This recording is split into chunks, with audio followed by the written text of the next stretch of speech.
मुझे अपने चरणों का सेवादार बना। कि जो भावना सेवा की हमारे अंदर आ जाती है उसमें हमें भक्ति भी मिलती है, शक्ति भी मिलती है, साधना भी मिलती है, हमारे अंदर संयम भी आता है और हमारे अंदर नम्रता भी आती है।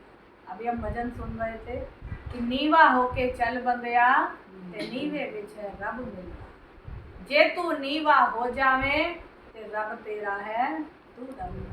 वो नम्रता कहाँ से आएगी? नम्रता हमें आएगी गुरु चरणों की सेवा से। कि सेवा करत होत निष्कामी, किसको होत प्राप्त स्वामी। जो निष्काम भाव से सेवा करता है, सेवा करते करते हमारे मन में कभी ये ना आए कि मैंने ये सेवा करी तो मुझे ये फल मिलना चाहिए। यदि थोड़ी सी भी सकामता आ गई, निष्कामता से सेवा की तो वो प्रफुल्लित होती चली जाएगी, और सकामता से की, इच्छा करके की, तो वो हमारी सेवा नहीं रहेगी। वो एक ड्यूटी की तरह, कार्य की तरह, जैसे हम एक कार्य करते हैं दूसरे में लग जाते हैं, तो वो सेवा हमें प्रफुल्लित नहीं होती। लैणे ने सेवा की, गुरु नानक देव जी की, तो उसने कभी ये नहीं सोचा कि मैं सेवा कर रहा हूँ मुझे ये फल मिले। और गुरु नानक देव जी ने भी उनकी अंतर मन तक भावनाओं को देखा कि लैणे के अंदर कहीं अहंकार तो नहीं आ जाता, लैणे के अंदर कोई इच्छा तो नहीं जाग रही। और उस समय जब उन्होंने देख लिया कि तन मन से निष्काम होकर लैणे ने सेवा की है। कोई भी हम जिज्ञासु हैं, प्रेमी हैं, जहाँ जहाँ भी हम गुरु महाराज जी के चरणों में लगे होते हैं, हमें सेवा मिल जाए तो समझो हमारी लाटरी। सेवा वो भक्ति है, सेवा वो हमारे अंदर मणि है कि जो हमारे जीवन को चमका देती है। जैसे लाइट जगती है तो सारा कमरा रोशनी से भर जाता है। जब सेवा हमें गुरु घर की मिलती है, गुरुदेव की मिलती है, तो ये हमारी जिंदगी भी चमक जाती है, इसमें भी रोशनी आ जाती है, हमारे मन के विकार सब मिट जाते हैं। कौन से विकार है हमारे मन के अंदर? पता मेरा, लोभ, ये 5 विकार हैं। इसके आगे 25 फिर, और इसके परिवार है 25। 5 जो आ गए, काम, क्रोध, लोभ, मोह, अहंकार, ये और 25 को बढ़ा देते हैं। जैसे एक माता पिता से कई संतान बढ़ती है, तो ये भी हमारे मन के अंदर जब आ जाते हैं 5 भूत ये, तो हमारा शरीर क्या हो जाता है?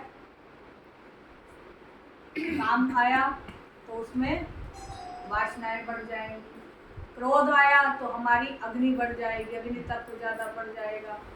लोभ आया तो उसमें हम लालची हो जाएंगे, पाप करने लग जाएंगे। अहंकार आ गया तो हमारे जीवन का नाश ही होता चला जाता है। तो गुरु महाराज जी समझाते हैं कि जब तुम्हारे अंदर काम वासना आए और गुरु की सेवा में लग जाओगे तो गुरु तुम्हें जत की पुड़िया देंगे, वासनाओं को दमन करने की शक्ति देंगे। शक्ति वो सेवा से मिलती है, गुरु की भक्ति से मिलती है।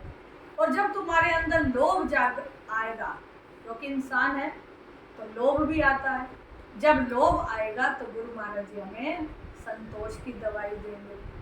इस संतोष का धन सबसे बड़ा धन, कि जिसके अंदर संतोष आ गया समझो उसके अंदर सब जन्नत मिल गई। गजधन, बाजधन और रतन धन कान, और जब आवे संतोष धन सब धन धूल समान। जिसके अंदर संतोष का धन आ गया उसके अंदर सब कुछ आ गया।